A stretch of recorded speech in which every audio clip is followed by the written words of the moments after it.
Olá pessoal, vamos trabalhar um pouco sobre o caminho normal, porém sobrenatural dos profetas.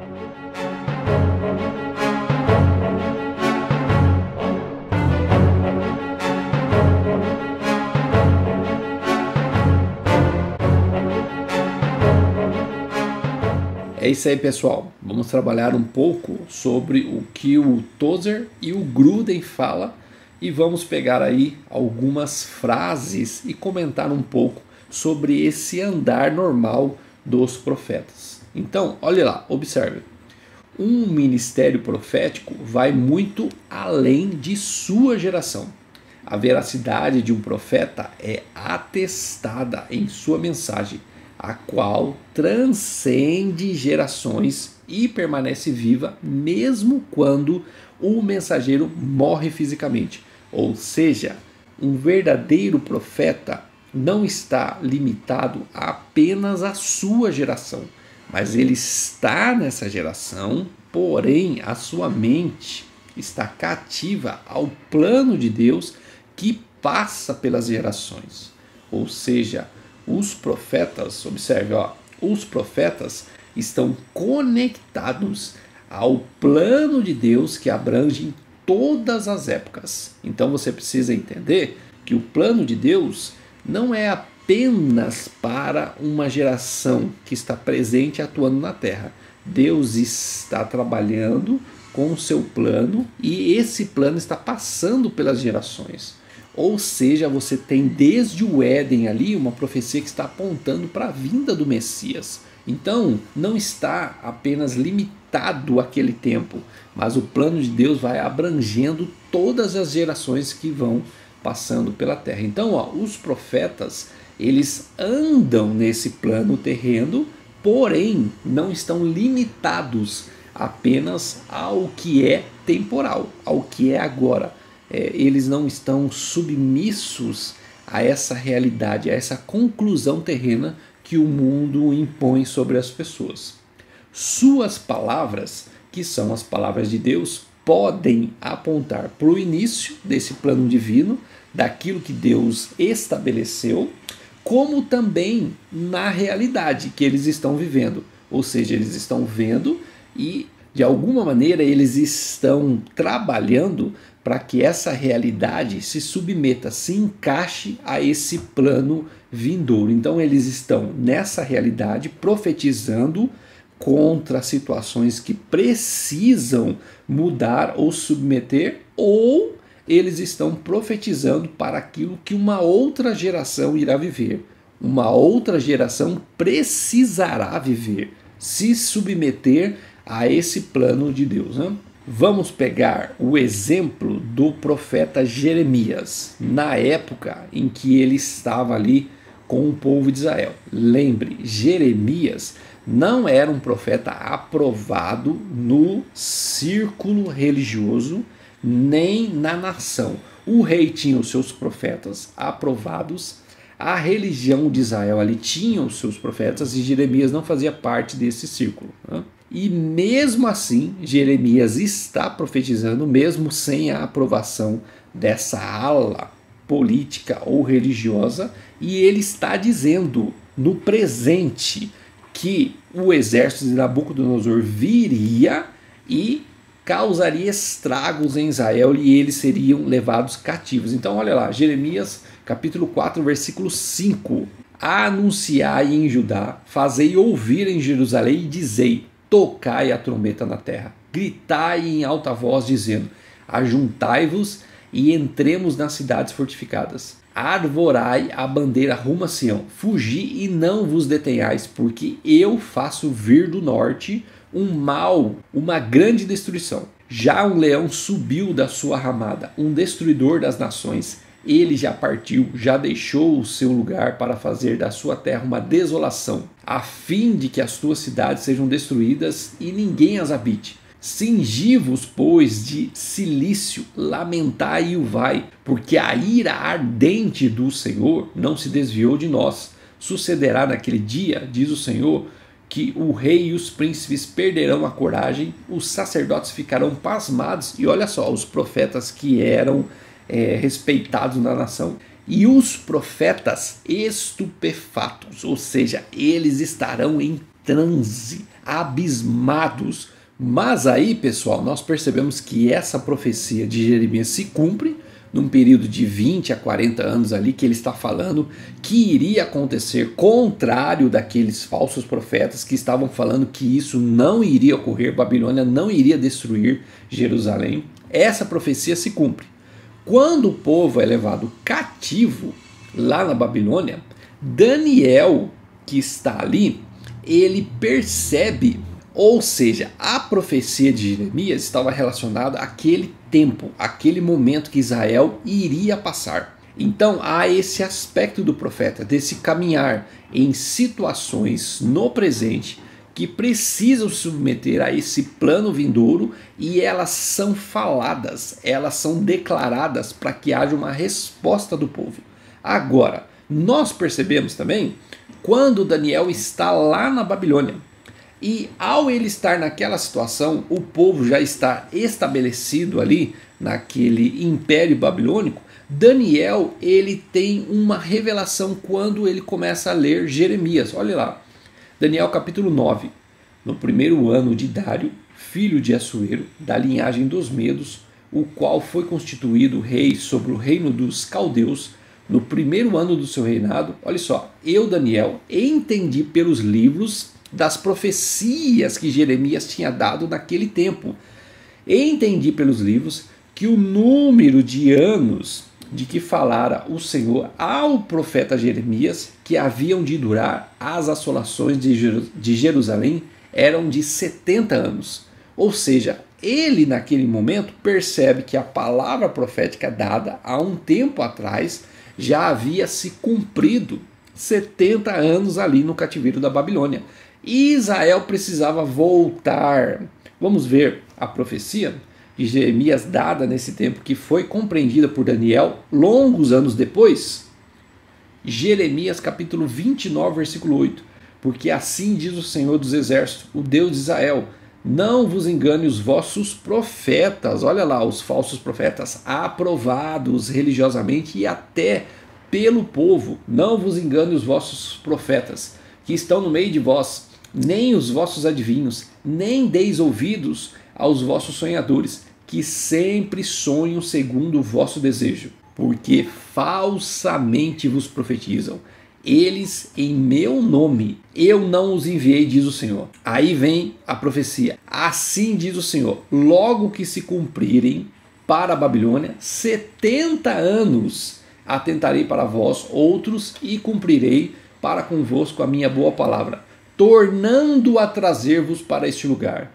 Eu é que sei que pensamento tenho a respeito de vós, diz o Senhor, pensamentos de paz e não de mal, para vos dar o fim que desejais. Então, os profetas estão submissos a esse plano de Deus que abrange gerações. Eles não estão limitados a essa época terrena. Quando eles profetizam nesse tempo, que é o tempo de vida, o tempo das estações, o tempo que nós conhecemos, essa profecia se submete a esse plano de Deus. E muitas vezes elas estão relacionadas a convergir as coisas a esse plano, a redimir, a restaurar, a restabelecer, porém também podem estar relacionados ao tempo do início ou aquilo que abrange coisas futuras no qual desconhecemos. Por exemplo, você tem Daniel ali na Babilônia, que ele compreende essa profecia de Jeremias e ora para que o povo volte. Mas quando ele está interpretando os sonhos de Nabucodonosor, ele fala de coisas que irão acontecer no tempo em que ele estava vivo ali na Babilônia, e ele fala para Nabucodonosor, mas ele também fala de situações que vão ocorrer no futuro, como nos últimos dias. Então, os profetas não estão limitados a esse tempo presente, eles se submetem a essa realidade, a esse plano vindouro. Olha o que Tozer fala: não se produz um profeta, este é chamado e enviado pelo Senhor. Porque não tem como você fazer com que uma pessoa se encaixe nesse plano vindouro simplesmente educando-a ou ensinando-a. Não tem como. Isso é algo estabelecido por Deus. Deus chama e convoca esse profeta para essa realidade celestial. Ou seja, ele vive nessa terra, ele experimenta a mesma comunicação, se relaciona nesse tempo como pessoas normais, porém a sua mente é transportada a essa realidade divina. Então as palavras que ele recebe, ou a forma que ele vê, a forma que ele se relaciona com Deus e com o povo de Deus, há uma conexão com o trono de Deus, há uma conexão com essa realidade celestial. Então ele está falando sobre esse plano e ao mesmo tempo contestando a realidade do povo de Deus para que se submeta a essa realidade celestial, a essa realidade divina, que é esse plano de Deus para o seu povo. Olha o que Deus fala para Jeremias, capítulo 1, versículo 5. Antes que eu te formasse no ventre materno, eu te conheci. Olha o chamado profético. E antes que saísse da madre, te consagrei e te constituí profeta às nações. Então lhe disse: Ah, Senhor Deus, eis que não sei falar, porque não passo de uma criança. Mas o Senhor me disse: Não digas, não passo de uma criança, porque a todos a quem eu te enviar irás, e tudo quanto eu te mandar falarás. Olha só, Deus falando, você vai dizer o que o meu plano, o que o meu coração está querendo que o meu povo, para que o meu povo se encaixe a essa realidade. Não temas diante deles, porque eu sou contigo para te livrar, diz o Senhor. Depois estendeu o Senhor a mão, tocou-me na boca e o Senhor me disse: Eis que ponho na tua boca as minhas palavras. Olha que hoje te constituo sobre as nações e sobre os reinos. Observe para quê? Para arrancares e derrubares, para destruíres e arruinares, e também para edificares e para plantares. Notaram aí? Há construções terrenas que não se encaixam no plano que Deus deseja realizar e vai realizar. Essas construções são mantidas por os falsos profetas e elas não estão em concordância com aquilo que Deus deseja. Os falsos profetas vão alimentar isso. As falsas profecias, os falsos sonhos, as adivinhações vão alimentar essas construções terrenas porque eles se beneficiam disso. Os verdadeiros profetas não. Eles estão vendo o plano e eles estão vendo como o povo de Deus não se encaixa nisso, não está da maneira que Deus deseja. Então eles vêm com as profecias para arrancares e derrubares, para destruíres e arruinares, e também para edificares e para plantares. Por isso, os verdadeiros profetas não estão preocupados em serem beneficiados com essas construções que estão em desacordo com aquilo que Deus deseja. Então, eles vêm com as palavras proféticas sem se preocupar se irão ser mortos por causa disso ou perseguidos, como no caso de Jeremias. Os falsos profetas se beneficiam disso. Por isso estarão sempre falando de profecias, de sonhos. Tome sempre cuidado. O verdadeiro profeta não veio para alimentar o seu coração, não veio para alimentar nossos sonhos egoístas. O verdadeiro profeta está preocupado em que essas construções terrenas se submetam à realidade celestial. Nossa vida se submeta a essa realidade celestial. Por isso eles são duros, por isso eles são intensos, por isso eles não estão preocupados com o nosso bem-estar, mas eles estão preocupados se nós estamos nos encaixando, se arrependendo com a realidade de Deus. O falso profeta sempre vai profetizar para você sobre o seu sonho, sobre aquilo que você está buscando. A vida dele é limitada a esse tempo. Tudo que ele fala está relacionado a esse momento, né? A essa atmosfera temporal. Ele só fica nessa atmosfera. As suas profecias estão apenas enraizadas nisso. Isso aí é um falso profeta, você tem que ficar longe disso. O verdadeiro profeta conecta você a esse plano vindouro. A sua fala, a maneira que ele expõe, o jeito que ele chama a sua atenção, te acorda para que você submeta a essa realidade. Foi o que Jeremias fez com a nação de Israel. Todos estavam falando ali paz, paz. continuem vivendo suas vidas da maneira que vocês estão vivendo. Jeremias vinha e falava assim, não vai ter paz, vai haver guerra, vocês precisam se submeter. E eles não ouviram o profeta Jeremias.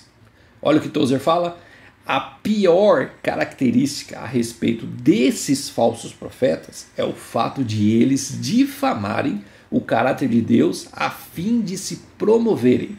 Essa é a primeira advertência para a qual devemos nos atentar, ou seja, eles não estão preocupados com esse plano divino, essa atmosfera santa do qual Deus deseja que o povo compreenda e se submeta. Eles não estão preocupados nisso. Como eu te falei, a mente deles e a visão deles está nesse campo terreno.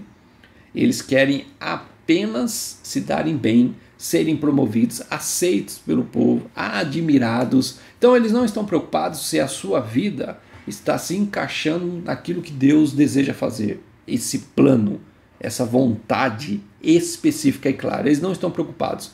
Eles querem apenas manter o povo na sua insubmissão, nas suas fantasias e continuarem profetizando, né? E querem ser admirados, então eles querem se promover em cima disso. São os falsos profetas, né?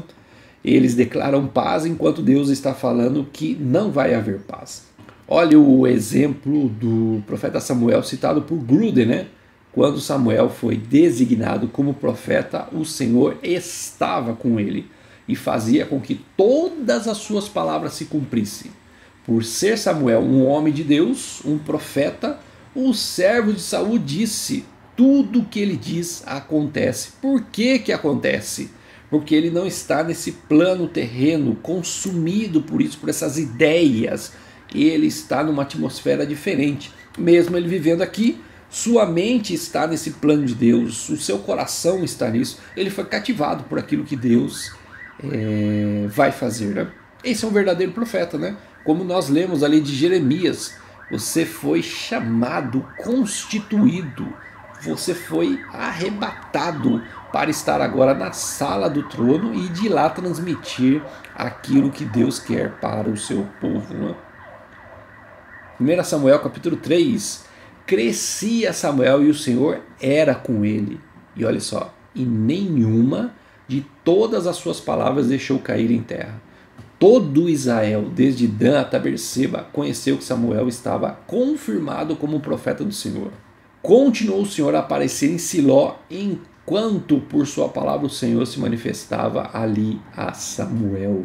Então é um profeta que está vivendo normalmente, porém ele está no plano de Deus. Quando eu falo esse plano de Deus, é algo que foi profetizado lá no Éden e vai se cumprir nos últimos dias. E não importa o que aconteça, não importa se o mundo cresce, se diminui, se ele levanta alternativas terríveis que aparentemente parecem que Deus está longe e o mundo está coordenando todas as coisas. Não importa, vai acontecer, e os profetas se submetem a essa realidade celestial e profetizam nesse tempo presente como o povo de Deus precisa se submeter. Se você estudar o Antigo e o Novo Testamento, logo perceberá que profeta algum deve se tornar uma celebridade.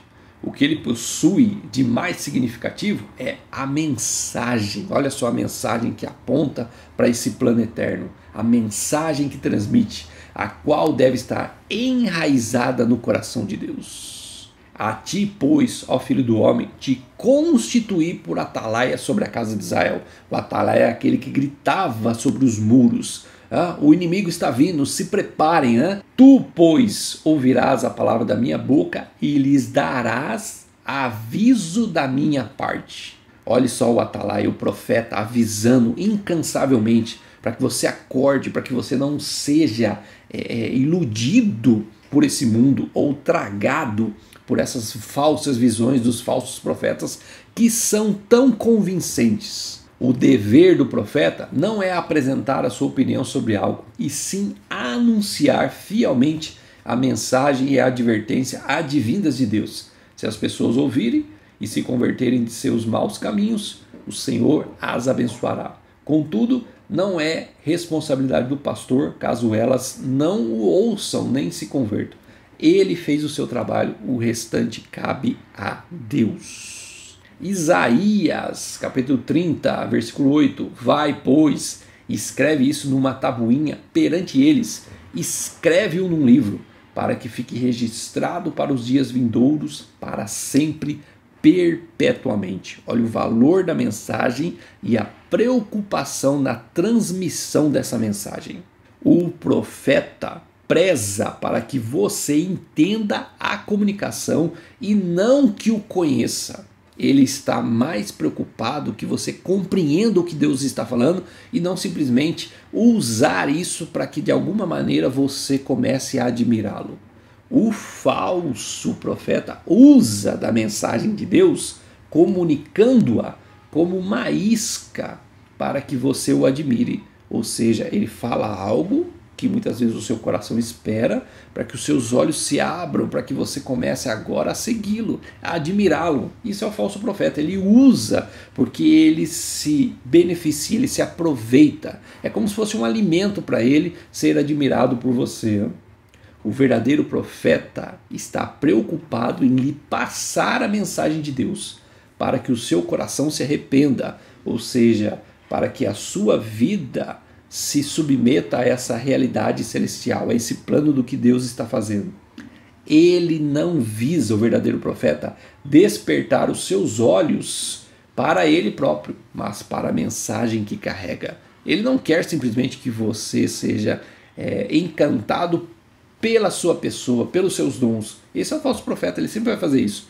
O verdadeiro profeta não quer isso. Ele quer que seus olhos se abram para que você veja. Lembra Daniel? Estava lá na Babilônia, ou seja, as pessoas que estavam ali nem lembravam da profecia de Jeremias, mas ele lembra quando ele está orando. E o que ele faz? Ele transmite a mensagem de Jeremias para as outras pessoas que estão vivendo na Babilônia, abrindo os olhos dela para que saiam da Babilônia e voltem para Jerusalém. Esse é o mesmo espírito profético que não mudou. Deus sempre vai usar os profetas verdadeiros para abrir os nossos olhos, para que saiamos dessa Babilônia espiritual, desse sistema mundano que não se encaixa ao plano de Deus. Os falsos profetas vão alimentar você para que continue vivendo na Babilônia. Viva a sua vida da maneira que você está vivendo, seus sonhos, e Deus ainda vai te abençoar. Isso é falso. Os falsos profetas fazem isso. Os verdadeiros chamam você ao arrependimento para que volte para Jerusalém, para vivermos corretamente como Deus deseja. Por que essa mensagem profética, esse espírito profético? Porque muitas vezes o profeta é um tipo especial de mensageiro. Ele é o mensageiro da aliança, enviado para lembrar Israel dos termos da sua aliança com o Senhor, chamando os desobedientes ao arrependimento e advertindo que as sanções pela desobediência logo serão aplicadas. Malaquias capítulo 4, versículo 4. Lembrai-vos da lei de Moisés, meu servo, a qual lhe prescrevi em Horebe para todo Israel, a saber, estatutos e juízos. Olha só, o mensageiro, o verdadeiro, o profeta, ele lembra o povo de Deus da aliança que foi feita no monte Horebe. Isso é um profeta, ele sempre vai te lembrar da aliança que todos nós fizemos com Deus. A Babilônia vai fazer você esquecer. Esse sistema mundano vai lhe dar conforto, alegria, paz, falsa paz, para que você esqueça dessa aliança. E os falsos profetas vão alimentar isso. Falar que a nossa vida está bem, tudo está tranquilo, Deus vai nos abençoar, tudo vai ficar em paz. Mas os verdadeiros profetas lembram, a aliança foi feita e nós precisamos voltar para Jerusalém, nesse sentido dessa completa harmonia, dessa perfeição, dessa vida em harmonia aos planos de Deus, daquilo que Ele deseja e estabeleceu. Somente Deus prepara um homem para o ministério profético. As escolas de profetas nunca criaram um Elias ou um Eliseu. Só Deus tem poder para escolher uma pessoa, mudar a sua mente, mudar o seu coração para que ela consiga ver esse plano vindouro. E mesmo ela vivendo nesse tempo, ela consegue profetizar muitas vezes aquilo que é lá do início, estabelecido a aliança de Deus, coisas que precisam ser mudadas nesse tempo presente, restauradas, arrependimento genuíno para que voltemos, saiamos desse sistema babilônico e voltemos para essa Jerusalém celestial, essa graça, esse modelo que se encaixa ao plano vindouro, e também profetas que apontam para a concretização do que Deus vai fazer. E nós seguimos para esse plano vindouro. Os profetas fazem isso, os verdadeiros profetas. Escola nenhuma prepara um homem para isso. Escola nenhuma tem poder para fazer isso. O máximo que as escolas podem fazer é nos ensinar realmente o que é o profetismo bíblico. Porém, a escolha, a mudança, o selo de um verdadeiro profeta vem só de Deus. Creio que o Pai se deleita em escolher um mais improvável indivíduo com o intuito de transformá-lo em um profeta que anunciará de maneira poderosa a sua verdade para o seu povo. Esses são os verdadeiros profetas. Eles podem caminhar na terra como pessoas normais, porém o seu andar é sobrenatural, porque eles passam a estar vendo esse plano vindouro e têm a capacidade vinda de Deus e a possibilidade de nos falar como devemos arrepender dos nossos caminhos para nos submetermos a esse plano do que Deus vai fazer. Assim foi Daniel, estando ali na Babilônia, ele viu a profecia, ele entendeu a revelação e avisou o povo de Deus que eles precisavam voltar para Jerusalém. É isso aí, pessoal. Valeu!